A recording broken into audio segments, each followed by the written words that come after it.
Hi ಎಲ್ಲರಿಗೂ ನಮಸ್ಕಾರ. ನನ್ನ ಕಥಾಪಯಣ ಯೂಟ್ಯೂಬ್ ಚಾನಲ್ಗೆ ಸ್ವಾಗತ. ನಾನು ನಿಮ್ಮ ಪವಿತ್ರ. ನಾನು ಸ್ವಂತವಾಗಿ ಪ್ರತಿಲಿಪಿಯಲ್ಲಿ ಬರೆದ ಕಥೆಗಳನ್ನು ಇಲ್ಲಿ ನನ್ನ ಧ್ವನಿಯ ಮೂಲಕ ಪ್ರಕಟಿಸುತ್ತಿದ್ದೇನೆ. ಎಲ್ಲರೂ ನನ್ನ ಕಥೆಯನ್ನು ಕೇಳಿ ಅಭಿಪ್ರಾಯ ತಿಳಿಸುವುದನ್ನು ಮರೆಯಬೇಡಿ.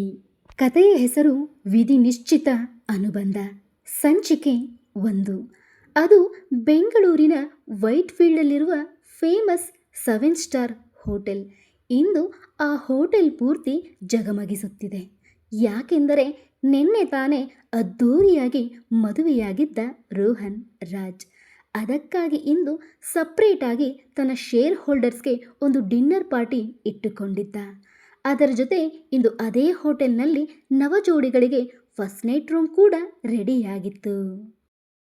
Grey and white 3 piece suit ಹಾಕಿಕೊಂಡು ನಡೆದು ಬರುತ್ತಿದ್ದರೆ ಅವನ ಬಟ್ಟೆಗೆ ಒಪ್ಪುವ ಹಾಗೆ ಸೀರೆಯುಟ್ಟ ಮಾನ್ವಿತಾ. ಅವನ ಹೆಜ್ಜೆಗೆ ಹೆಜ್ಜೆ ಬೆಸೆಯಲು ಆಗದೆ ಕಷ್ಟದಿಂದ ಅವನ ಸಮಕ್ಕೆ ನಡೆದು ಬರುತ್ತಿದ್ದಳು. ಈಗ ಎಲ್ಲರ ದೃಷ್ಟಿ ಈ ಜೋಡಿಯ ಮೇಲೆ ಇತ್ತು. ರೋಹನ್ ನಗುತ್ತಾ ಬಂದವನು ಎಲ್ಲರ ಜೊತೆ ಒಂದೆರಡು ಮಾತುಗಳನ್ನಾಡಿದನು ಅಷ್ಟೇ. ಮಾನ್ವಿತಾ ಅವನ ಪಕ್ಕವೇ ನಿಂತಿದ್ದಳು. ಅವಳ ಕಡೆಯೊಮ್ಮೆ ನೋಡಿ, ಮಾನು, ನೀನು ಡಿನ್ನರ್ ಮಾಡಿ ಮೇಲ್ಗಡೆ ರೂಮ್ ಹೋಗು. ನಾನು ಇವ್ರ ಜೊತೆ ಎಲ್ಲ ಸ್ವಲ್ಪ ಹೊತ್ತು ಮಾತಾಡಿ ಆಮೇಲೆ ಬಂದು ಜಾಯಿನ್ ಆಗ್ತೀನಿ. ಪ್ಲೀಸ್, ನೀನೇನು ಬೇಜಾರಾಗಬೇಡ ಎಂದವನು ಲೈಟಾಗಿ ಅವಳ ಕೆನ್ನೆ ತಟ್ಟಿ ಕೈಯಲ್ಲಿದ್ದ ರೂಮ್ ಕಾರ್ಡನ್ನು ಕೊಟ್ಟ. ಅವನ ಪ್ರೀತಿ ತುಂಬಿದ ಮಾತುಗಳನ್ನು ಕೇಳಿದವಳು, ಸರಿ ರೋಹನ್, ಬೇಗ ಬಂದುಬಿಡಿ, ಇಬ್ಬರು ಒಟ್ಟಿಗೆ ಡಿನ್ನರ್ ಮಾಡೋಣ ಎಂದವಳು ಅವನು ಕೊಟ್ಟ ಕಾರ್ಡ್ ಪಡೆದು ಅವಳು 7th ಫ್ಲೋರ್ಗೆ ಒಬ್ಬಳೇ ಹೊರಟಳು. ಇನ್ನು ಅದೇ ಹೋಟೆಲ್ನ ಇನ್ನೊಂದು ರೂಮಲ್ಲಿ ಚಂದದ ಸೀರೆಯುಟ್ಟು ರೆಡಿಯಾಗಿದ್ದಳು ಇನ್ನೊಂದು ಹೆಣ್ಣು. ಕನ್ನಡಿಯ ಮುಂದೆ ನಿಂತವಳು, ಅಭಿ, ನಾನು ನಿನ್ನ ತುಂಬ ಪ್ರೀತಿ ಮಾಡ್ತಿದ್ದೀನಿ ಕಣೋ. ಅದಕ್ಕೋಸ್ಕರ ಇವತ್ತು ನನಗೆ ಇಷ್ಟ ಇಲ್ಲದೆ ಇದ್ದರೂ ನೀನು ಹಾಕಿರುವ ಕಂಡೀಷನ್ಗೆ ವಿಧಿ ಇಲ್ಲದೆ ನಿನ್ನ ಜೊತೆ ಒಂದಾಗುವುದಕ್ಕೆ ನಾನು ಒಪ್ಪಿಕೊಂಡಿರೋದು. ನೀನು ಮಾಡಿರುವ ದುಡ್ಡಿನ ಸಹಾಯಕ್ಕೆ ನಿನ್ನ ಜೊತೆ ನಾನು ಒಂದಾಗ್ತಾ ಇದ್ದೀನಿ ಅಂತ ನೀನು ಅಂದುಕೊಂಡರೂ ನಾನು ಪ್ರೀತಿಸಿದವನಿಗೆ ನನ್ನ ಸಮರ್ಪಿಸಿಕೊಳ್ಳೋಕೆ ರೆಡಿಯಾಗಿದ್ದೇನೆ ಅಂತ ಅಂದ್ಕೊಳ್ತೀನಿ. ನಿನ್ನ ಆಸೆ ಈಡೇರಿದ ಮೇಲೆ ನೀನು ನನ್ನ ಬಿಟ್ಟರೂ ನನ್ನ ಜೀವನದ ಕೊನೆಯವರೆಗೂ ನಾನು ನಿನ್ನನ್ನೇ ಪ್ರೀತಿಸ್ತೀನಿ ಕಣೋ. ಆದರೆ ನಿನಗೆ ನನ್ನ ಮನಸ್ಸಲ್ಲಿರುವ ಪ್ರೀತಿನೇ ಅರ್ಥ ಆಗಲಿಲ್ವಲ್ಲೋ. ನನ್ನನ್ನು ಬೇರೆ ರೀತಿ ಉಪಯೋಗಿಸಿಕೊಳ್ಳೋಕೆ ಸಿದ್ಧ ಆಗಬಿಟ್ಟೆ. ಎಂಥ ಕೆಟ್ಟ ಪರಿಸ್ಥಿತಿ ನನ್ನದು ಎಂದವಳು ಕಣ್ಣೀರು ಒರೆಸಿಕೊಂಡು ಮೊದಲು ಡಾಕ್ಟರ್ಗೆ ಕಾಲ್ ಮಾಡಿ, ಹಲೋ ಡಾಕ್ಟರ್, ಈಗ ನನ್ನ ತಮ್ಮ ಹೇಗಿದ್ದಾನೆ ಎಂದಳು. ಮೇಡಮ್, ಟೆನ್ಷನ್ ಮಾಡ್ಕೋಬೇಡಿ, ಈಗ ಆಪರೇಷನ್ ಕಂಪ್ಲೀಟ್ ಆಗಿದೆ. ನಾಳೆ ಬೆಳಿಗ್ಗೆ ಅಷ್ಟರಲ್ಲಿ ನಿಮ್ಮ ತಮ್ಮನಿಗೆ ಪ್ರಜ್ಞೆ ಬರುತ್ತೆ, ನೀವು ಬಂದು ನೋಡಬಹುದು ಎಂದರು. Thank you so much doctor ಎಂದವಳು ಹೆಚ್ಚು ಮಾತನಾಡುವುದಕ್ಕೆ ಆಗದೆ ಕಾಲ್ ಕಟ್ ಮಾಡಿದಳು. ಕಣ್ಣಲ್ಲಿ ಹರಿಯುತ್ತಿರುವ ಕಣ್ಣೀರನ್ನು ಒರೆಸಿಕೊಂಡು, ಟೈಮ್ ನೋಡಿ, ಇನ್ನೇನು ನೀನು ಬರ್ತೀಯಾ? ಪ್ರಜ್ಞೆಯಲ್ಲಿ ಇದ್ದು ನಿನ್ನ ಜೊತೆ ಹೇಗೋ ನಾನು ಮೂವ್ ಆನ್ ಆಗಲಿ, ಅದು ಕೂಡ ಮದುವೆ ಇಲ್ಲದೆ ಈ ನಮ್ಮ ಸಂಬಂಧಕ್ಕೆ ಒಂದು ಅರ್ಥವೂ ಇಲ್ಲದೆ ಬರೀ ದುಡ್ಡಿಗೋಸ್ಕರ ನಿನ್ನ ಜೊತೆ ಒಂದು ರಾತ್ರಿ ಕಳೆಯುವ ಪರಿಸ್ಥಿತಿ ಬಂದಿತ್ತಲ್ಲ ನನ್ನದು. ಇದಕ್ಕೆ ನನ್ನ ಮನಸ್ಸು ಕೂಡ ಒಪ್ಪಿಕೊಳ್ಳುತ್ತಿಲ್ಲ ಕಣೋ ಎಂದವಳು ಮೊದಲೇ ರೆಡಿ ಮಾಡಿಟ್ಟುಕೊಂಡಿದ್ದ ಡ್ರಿಂಕ್ ಪೂರ್ತಿ ಕಷ್ಟದಲ್ಲೇ ಕುಡಿದು ಮುಗಿಸಿಬಿಟ್ಟಳು ಶ್ರೇಯಾ. ಮನಸ್ಸಿನ ದುಃಖ, ಕಷ್ಟದ ದಿನಗಳು, ತಮ್ಮನ ಆರೋಗ್ಯದ ಪರಿಸ್ಥಿತಿ ಎಲ್ಲವನ್ನ ನೆನೆಯುತ್ತಾ ಕಂಠ ಪೂರ್ತಿ ಕುಡಿದು ಅವನ ದಾರಿಗಾಗಿ ಕಾಯುತ್ತಿದ್ದಳು. 10 ನಿಮಿಷದ ನಂತರ ಶ್ರೇಯಾ ರೂಮ್ ಕಾಲಿಂಗ್ ಬೆಲ್ ಆಗಿತ್ತು. ಕುಡಿದ ಮತ್ತಿನಲ್ಲೇ, ಅಭಿ ಬಂದ ನೀನು ಎಂದು ತಪ್ಪು ಹೆಜ್ಜೆ ಹಾಕುತ್ತಾ ಕುಡಿದ ನಶೆಯಲ್ಲಿ ರೂಮಿನ ಬಾಗಿಲು ತೆಗೆದಳು. ಎದುರಲ್ಲಿದ್ದ ವ್ಯಕ್ತಿಯನ್ನು ನೋಡಿ, ಅಭಿ, ಐ ಲವ್ ಯು. ಯಾಕೆ ನನ್ನ ಪ್ರೀತಿ ಅರ್ಥ ಮಾಡ್ಕೊಳ್ತಿಲ್ಲ ನೀನು? ದುಡ್ಡಿನ ಸಹಾಯ ಮಾಡಿದೆ ಅಂತ ನನ್ನ ಬಾಡಿ ಯೂಸ್ ಮಾಡ್ಕೊಳ್ತಾ ಇದೆಯಾ ಅಭಿ? ಅದು ತಪ್ಪು ಅಂತ ನಿನಗೆ ಅರ್ಥ ಆಗ್ತಾ ಇಲ್ವಾ? ಅದು ಬಿಟ್ಟು ನನ್ನ ಮದುವೆ ಆಗಿದ್ದರೆ ಎಷ್ಟು ಚೆನ್ನಾಗಿರ್ತಿತ್ತು ಅಭಿ ಎಂದು ಅವಳು ಮಾತನಾಡುತ್ತಿದ್ದರೂ ಕೂಡ ಅವನು ಏನೊಂದು ಮಾತನಾಡಲಿಲ್ಲ. ಅವಳು ಅವನನ್ನು ಗಟ್ಟಿಯಾಗಿ ತಬ್ಬಿಕೊಂಡು ಮಕ್ಕಳ ಹಾಗೆ ಅಳುತ್ತಿದ್ದರೆ ಅವಳ ಬೆನ್ನು ಸವರುತ್ತಾ, ಐ ಲವ್ ಯು ಶ್ರೇಯಾ. ನಿನ್ ಕಂಡ್ರೆ ನನಗೂ ಕೂಡ ಇಷ್ಟ. ನೀನಂದರೆ ನನಗೆ ಪ್ರಾಣ ಕಣೆ ಎಂದವನು ರೂಮ್ ಡೋರ್ ಕ್ಲೋಸ್ ಮಾಡಿ ಅವಳನ್ನು ತೋಳಿನಲ್ಲಿ ಎತ್ತಿಕೊಂಡು ಹಾಸಿಗೆಯ ಮೇಲೆ ಮಲಗಿದ. ಕುಡಿದ ನಶೆಯಲ್ಲಿ ಅವನಿಗೆ ಮಾತು ಕೊಟ್ಟಿದ್ದೆ ಎಂದು ಅವನ ಶರ್ಟ್ ಬಟನ್ ಅವಳೇ ರಿಮೂವ್ ಮಾಡುತ್ತಾ ಅವನ ಎದೆಯ ಮೇಲೆ ನವಿರಾಗಿ ಅವಳ ಕೈ ಬೆರಳಿಂದ ರಂಗೋಲಿ ಚಿತ್ತಾರ ಬಿಡಿಸುತ್ತಿದ್ದರೆ ತುಂಬ ಸಮಯ ಅವಳ ಜೊತೆ ಮಾತನಾಡುತ್ತಾ ಆ ಕುಡಿದ ಮತ್ತಿನಲ್ಲಿ ಅವಳ ಬಾಯಿಂದ ಸುಮಾರು ವಿಷಯಗಳನ್ನು ತಿಳಿದುಕೊಂಡವನು ಅವಳ ದೇಹದ ಪೂರ್ತಿ ಮುದ್ದಿಸಿ ಮುದ್ದಾಟವನ್ನು ಆಡಿದವನು ಅವಳ ಜೊತೆ ಸಂಪೂರ್ಣವಾಗಿ ಬೆರೆತು ಒಂದಾಗಿದ್ದ. ನಂತರ ಅವಳನ್ನು ಗಟ್ಟಿಯಾಗಿ ತಬ್ಬಿಕೊಂಡು ಮಲಗಿದವನು ವ್ಯಂಗ್ಯವಾಗಿ ನಗುತ್ತಾ ಫೈನಲಿ ಐ ಆಮ್ ವಿನ್ ಎಂದು ಹೇಳಿದ್ದ. ಇನ್ನು ಈ ಕಡೆ ಫಸ್ಟ್ ನೈಟ್ ರೂಮ್ಗೆ ಎಂಟ್ರಿಯಾದ ಮಾನ್ವಿತಾ ರೂಮಿನ ಅಲಂಕಾರ ನೋಡಿ ನಾಚಿಕೊಂಡಿದ್ದಳು. ತುಂಬ ಸಮಯ ರೋಹನ್ಗಾಗಿ ಒಬ್ಬಳೇ ಕಾದಳು. ಅವನು ಬರುವುದು ಇನ್ನು ಎಷ್ಟು ಹೊತ್ತು ಆಗಬಹುದು, ಅದರಲ್ಲೂ ನಾವು ಒಟ್ಟಿಗೆ ಊಟ ಮಾಡಿ ಯಾವಾಗ ಮುಂದೆ ಎಂದು ಮಧುರ ಕ್ಷಣಗಳನ್ನು ಮನಸ್ಸಿನಲ್ಲೇ ನೆನೆದು ಖುಷಿ ಪಡುತ್ತಿದ್ದಳು. ಅಷ್ಟರಲ್ಲೇ ರೂಮ್ ಕಾಲಿಂಗ್ ಬೆಲ್ ಆಗಿತ್ತು.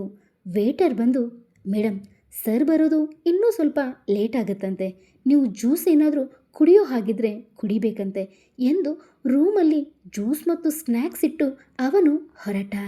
ಅವರಿಗೆ ನನ್ನ ಮೇಲೆ ಅದೆಷ್ಟು ಪ್ರೀತಿ ಎಂದು ಖುಷಿಯಲ್ಲೇ ಆ ವೇಟರ್ ಇಟ್ಟು ಹೋದ ಜ್ಯೂಸ್ ಪೂರ್ತಿ ಕುಡಿದು ಹಾಗೆ ಸ್ನ್ಯಾಕ್ಸ್ ಎಂದು ಇಟ್ಟ ಪನ್ನೀರ್ ಗೋಬಿಯನ್ನು ಕೂಡ ತಿಂದು ಮುಗಿಸಿ ಅವನ ದಾರಿಗಾಗಿ ಕಾಯುತ್ತಿದ್ದಳು.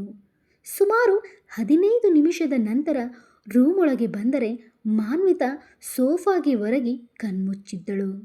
ಅವಳ ಹತ್ತಿರ ಬಂದು ಅವಳ ಕೆನ್ನೆ ತಟ್ಟುತ್ತಾ, ಮಾನು, ಮೈ ಡಿಯರ್ ವೈಫ್ ಮಾನು ಎಂದಿದ್ದೇ ತಲೆ ಹಿಡಿದು ಕಣ್ತೆರೆದಳು. ಎಲ್ಲವೂ ಮಂಜು ಮಂಜಾಗಿ ಕಾಣುತ್ತಿತ್ತು. ಪ್ರಜ್ಞೆ ಇರಲಿಲ್ಲ ಅವಳಿಗೆ. ಒಂದು ರೀತಿ ಚಿಕ್ಕ ಮಕ್ಕಳ ಹಾಗೆ, ರೋಹನ್ ಈಗ ಬಂದ್ರಾ? ನಾನು ಇಷ್ಟೊತ್ತಿಂದ ಕಾಯ್ತಿದ್ದೆ ಗೊತ್ತಾ ಎಂದು ತೊದಲುತ್ತಲೇ ಮಾತನಾಡಿದಳು. ಅವನು ಅವಳ ನಡುವಿನ ಸುತ್ತ ಕೈ ಹಾಕಿ, ಎಷ್ಟೊತ್ತಿಂದ ಕಾಯ್ತಿದೆ? ಜಸ್ಟ್ 15 ಮಿನಿಟ್ಸ್ ಅಷ್ಟೇ, ಲೇಟ್ ಆಯಿತು ಬೇಬಿ ಎಂದವನು ಅದಾಗಲೇ ಅವಳ ಕೊರಳ ಮುದ್ದಿಸಲು ಪ್ರಾರಂಭಿಸಿದ್ದ. ರೋಹನ್, ನನಗೇನು ಸರಿಯಾಗಿ ಗೊತ್ತಾಗ್ತಿಲ್ಲ, ಆ ಜ್ಯೂಸ್ ಕುಡಿದ್ಮೇಲೆ ಏನೋ ಒಂಥರ ಆಗ್ತಿದೆ ಎಂದವಳು ಕಣ್ಣು ತೆರೆದು ಸಹ ಸರಿಯಾಗಿ ನೋಡಲಿಲ್ಲ. ಕಣ್ಮುಚ್ಚಿಯೇ ಅವನು ಕೊಡುತ್ತಿದ್ದ ಮುತ್ತಿಗೆ ಸ್ಪಂದಿಸುತ್ತಿದ್ದಳು ಅಷ್ಟೇ. ಇವನು ಅವಳನ್ನು ತೋಳುಗಳಲ್ಲಿ ಎತ್ತಿಕೊಂಡು ಹಾಸಿಗೆಯ ಮೇಲೆ ಮಲಗಿಸಿ ಅವಳನ್ನು ಸಂಪೂರ್ಣವಾಗಿ ಮುದ್ದಿಸಿ ಇಬ್ಬರಲ್ಲಿ ಒಬ್ಬರು ಒಂದಾಗಿದ್ದರು. ಇಂದು ಏನಾಯಿತು ಎಂದು ನಿಜಕ್ಕೂ ಅವಳಿಗೆ ಇಲ್ಲಿ ತಿಳಿದೇ ಇರಲಿಲ್ಲ. ಮರುದಿನ ಬೆಳಿಗ್ಗೆ ಅವಳಿಗೆ ಅದೆಷ್ಟು ನೆನಪಿರುತ್ತೋ ಏನೋ, ಅವನ ಬರಿದಾದ ಎದೆಯ ಮೇಲೆ ತಲೆ ಇಟ್ಟು ನಿದ್ದೆಗೆ ಜಾರಿದ್ದಳು ಅಷ್ಟೇ. ಇವನೂ ಕೂಡ ಅವಳ ಮುದ್ದಾದ ಮುಖ ನೋಡುತ್ತಾ ಅವಳ ಮುಂಗುರುಳನ್ನು ಕಿವಿಯ ಹಿಂದೆ ಸರಿಸಿ finally I am also win baby ಎಂದು ಹೇಳಿ ಅವಳ ನೆತ್ತಿಗೆ ಚುಂಬಿಸಿದ್ದ. ಮರುದಿನ ಬೆಳಿಗ್ಗೆ ಮೊದಲು ಶ್ರೇಯಾ ಕಣ್ತೆರೆದು ನೋಡಿದರೆ ಅವಳ ದೇಹದ ಮೇಲೆ ಒಂದು ಬಟ್ಟೆಯೂ ಕೂಡ ಇರಲಿಲ್ಲ. ಪಕ್ಕದಲ್ಲಿ ತಿರುಗಿ ನೋಡಿದರೆ ಹಾಸಿಗೆಯ ಮೇಲೆ ಯಾರೂ ಇರಲಿಲ್ಲ. ರಾತ್ರಿ ಏನು ನಡೆಯಿತು ಅನ್ನುವುದು ಕೂಡ ಅಷ್ಟು ಸ್ಪಷ್ಟವಾಗಿ ನೆನಪಿರಲಿಲ್ಲ ಎಂದರೂ ಸ್ವಲ್ಪ ಸ್ವಲ್ಪ ಮಾತ್ರವೇ ನೆನಪಿತ್ತು. ಅವಳ ಕಣ್ಣಿಂದ ಜಾರುವ ಕಣ್ಣೀರನ್ನು ಒರೆಸಿಕೊಂಡವಳು, ಅಭಿ ಫೈನಲಿ ನೀನು ಬಯಸಿದ ಹಾಗೆ ನಾನು ಉಪಯೋಗಿಸಿಕೊಂಡೆ ಅಷ್ಟೇ ಎಂದುಕೊಂಡು ಅಲ್ಲೇ ಇದ್ದ ಬೆಡ್ಶೀಟ್ ದೇಹದ ಸುತ್ತ ಸುತ್ತಿಕೊಂಡವಳು, ಅವನೇನಾದರೂ ಬಾತ್ರೂಮಲ್ಲಿರ್ಬೋದಾ ಎಂದು ಎದ್ದು ಹೋಗಿ ನೋಡಿದಳು. ಅಲ್ಲಿ ಕೂಡ ಅವನಿರಲಿಲ್ಲ. ಇಡೀ ರೂಮ್ ಪೂರ್ತಿ ಅವನ ಸುಳಿವೇ ಇರಲಿಲ್ಲ. ಅಲ್ಲಿ ರಾತ್ರಿ ಏನಾಗಿರಬಹುದು ಎನ್ನುವುದಕ್ಕೆ ಸಂಪೂರ್ಣವಾಗಿ ಅವಳ ದೇಹದ ಮೇಲೆ ಆದ ಗುರುತುಗಳು ಮತ್ತು ಹಾಸಿಗೆಯನ್ನು ನೋಡಿದರೆ ಏನಾಗಿದೆ ಎಂದು ಯಾರು ಬೇಕಿದ್ದರೂ ಹೇಳಬಹುದು ಅಷ್ಟೇ. ಕಣ್ಣೀರು ಹಾಕುತ್ತಾ ಬಾತ್ರೂಮ್ನ ಶವರ್ ಕೆಳಗೆ ನಿಂತಿದ್ದಳು ಶ್ರೇಯಾ. ಇನ್ನು ಇತ್ತ ಮಾನ್ವಿತಾ ಕೂಡ ಕಣ್ಬಿಟ್ಟಾಗ ದೇಹವೆಲ್ಲ ಭಾರ ಭಾರ. ನಿಧಾನವಾಗಿ ಎದ್ದು ಕುಳಿತು ನಿನ್ನೆ ರಾತ್ರಿ ಏನಾಯಿತು ಎಂದು ನೆನಪಿಸಿಕೊಳ್ಳುವುದಕ್ಕೆ ತುಂಬ ಪ್ರಯತ್ನ ಪಟ್ಟಳು. ಸ್ವಲ್ಪ ಅಸ್ಪಷ್ಟ ನೆನಪುಗಳಷ್ಟೇ. ಜ್ಯೂಸ್ ಕುಡಿದದ್ದು, ಅದಾದ ಮೇಲೆ ನಂತರ ಏನಾಯಿತು ಎನ್ನುವುದೇ ಅಷ್ಟೊಂದು ನೆನಪಾಗಲಿಲ್ಲ. ಅವಳನ್ನು ಮುದ್ದಿಸಿದ ಹಾಗೆ, ಮುತ್ತಿಟ್ಟ ಹಾಗೆ ಅಷ್ಟೇ ನೆನಪಾಗುತ್ತಿತ್ತು. ಇನ್ನು ರಾತ್ರಿ ಪೂರ್ತಿ ಏನಾಯಿತು ಎನ್ನುವುದು ನೆನಪಿಲ್ಲವಲ್ಲ ಎಂದುಕೊಂಡವಳು ಅವಳ ದೇಹ ನೋಡಿಕೊಂಡಳು. ಅಲ್ಲಲ್ಲಿ ಲವ್ ಬೈಟ್ಸ್ ಎದ್ದು ಕಾಣುತ್ತಿತ್ತು. ಅದನ್ನು ನೋಡಿಯೇ ಗಂಡನ ಜೊತೆ ಸುಮಧುರ ಕ್ಷಣಗಳನ್ನು ಕಳೆದಿರಬಹುದು ಎಂದುಕೊಂಡಳು. ನಂತರ ಪಕ್ಕಾ ತಿರುಗಿ ನೋಡಿದರೆ ಅಲ್ಲಿ ರೋಹನ್ ಇರಲಿಲ್ಲ. ಇಷ್ಟು ಬೇಗ ಇವರು ಎಲ್ಲಿ ಹೋದರು ಎಂದು ರೂಮ್ ಪೂರ್ತಿ ಕಣ್ಣಾಡಿಸಿದಳು. ಅಲ್ಲಿ ಅವನಿಲ್ಲ. ಎದ್ದು ಕೆಳಗೆ ಬಿದ್ದ ಸೀರೆ ಸುತ್ತಿಕೊಂಡವಳು ಬಾತ್ರೂಮಲ್ಲಿ ಹುಡುಕಿದರೂ ಕೂಡ ಅವನ ಸುಳಿವು ಸಿಗಲಿಲ್ಲ. ರೋಹನ್ ಎಲ್ಲಿ ಹೋದ್ರಿ ನೀವು ಎಂದು ಬೇಗ ಬೇಗ ಸ್ನಾನ ಮುಗಿಸಿಕೊಂಡು ಆಚೆ ಬಂದವಳು ಇನ್ನೇನು ಅವನಿಗೆ ಫೋನ್ ಮಾಡಬೇಕು, ಅಲ್ಲೇ ಟೇಬಲ್ ಮೇಲೆ ಇದ್ದ ಒಂದು ಲೆಟರ್ ಅವಳ ಕಣ್ಣಿಗೆ ಬಿದ್ದಿತ್ತು.